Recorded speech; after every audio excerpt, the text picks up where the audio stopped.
the scale of the loss is certainly unprecedented. Chris Harvey has been through some of California's worst wildfires, but even he was shocked by how much the Palisades fire destroyed, and in such a short space of time. This is, literally street after street after street for miles in all directions, where almost every home is burned.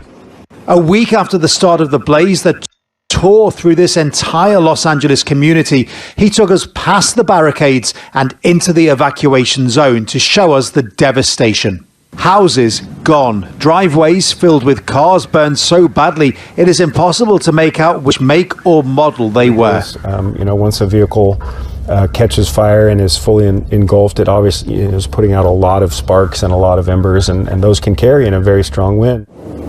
The fire started in the hills, spreading across the whole area with terrifying speed, in scenes that will haunt those who lived here for the rest of their lives. Hurricane-force winds gave it extra charge. You have homes, stair-stepped up a hillside, and so the steeper the terrain, the more the fire will act like it's just going up a chimney. We're having to walk. As people tried to flee in their cars, they found themselves trapped.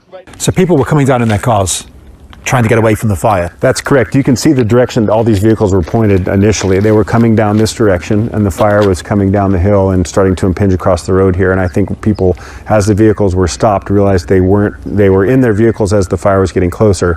They made the decision to jump out and run. And seeing this on the ground where the wheels have melted, I mean, it just shows how intense those flames were. Yeah, the flames get so hot as the metal melts and just pools and then puddles and runs downhill.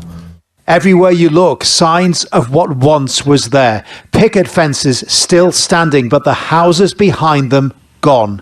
Christmas decorations still hang from the trees, and every now and again, a home that looks out of place because it still exists. This one's owners covered it in crosses. Did some kind of divine intervention spare them? People here are very nervous because forecasters are warning of extreme winds ahead, potentially more hurricane force winds, just like we saw last week, and we all know what that can lead to. Everybody here, not just in Los Angeles, but across Southern California, fully aware this may be far from over. Phil Lavelle, Al Jazeera, in the Pacific Palisades.